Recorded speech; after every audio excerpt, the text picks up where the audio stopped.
I'm going to talk to you about some things I've learned in my journey. Most from experience, some of them I heard in passing, many of them I'm still practicing, but all of them I do believe are true. Life is not easy. It is not. Don't try to make it that way. Life's not fair. It never was. It isn't now, and it won't ever be. Do not fall into the trap, the entitlement trap, of feeling like you're a victim. You are not. Get over it and get on with it. So the question that we got to ask ourselves is what success is to us, what success is to you. Is it more money? That's fine. I got nothing against money. Maybe it's a healthy family. Maybe it's a happy marriage. Maybe it's to help others, to be famous, to be spiritually sound, to leave the world a little bit better place than you found it. Continue to ask yourself that question. Now, your answer may change over time, and that's fine. But do yourself this favor. Whatever your answer is, don't choose anything that will jeopardize your soul. Prioritize who you are, who you want to be, and don't spend time with anything that antagonizes your character. Be brave, take the hill, but first answer that question, what's my hill? So first, we have to define success for ourselves. And then we have to put in the work to maintain it. Take that daily tally. Tend our garden. Keep the things that are important to us in good shape. It is just as important where we are not as it is where we are.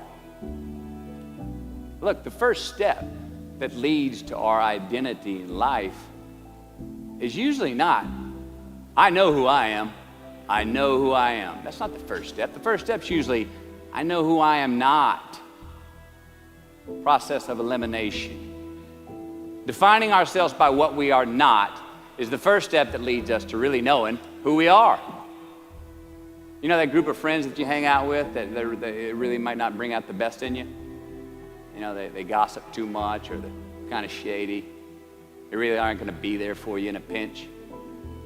Or how about that bar that we keep going to that we always seem to have the worst hangover from? Or that computer screen, right? That computer screen that keeps giving us an excuse not to get out of the house and engage with the world and get some real human interaction. Or how about that food that we keep eating, the stuff that tastes so good going down, it makes us feel like crap the next week, and we feel lethargic and we keep putting on weight? Well, those people, those places, those things, stop giving them your time and energy. Just don't go there. I mean, put them down.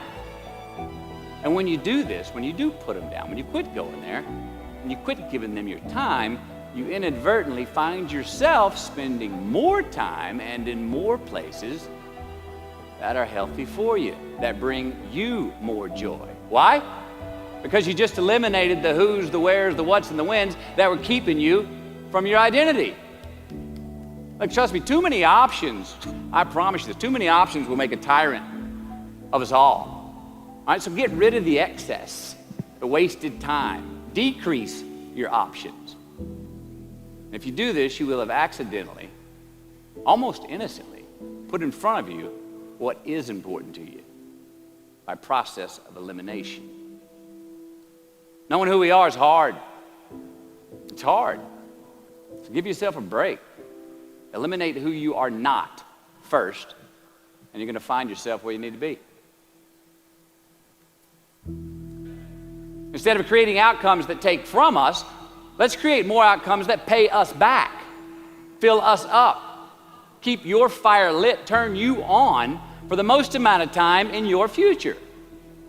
We try our best, we don't always do our best.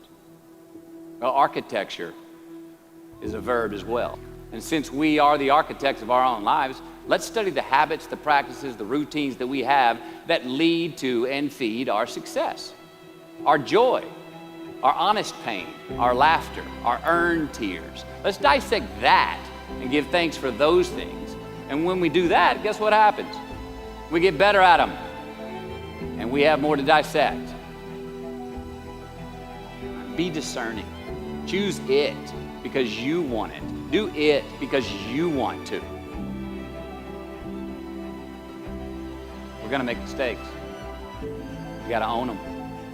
Then you gotta make amends. And then you gotta move on. Guilt and regret kills many a man before their time. So turn the page, get off the ride. You are the author of the book of your life.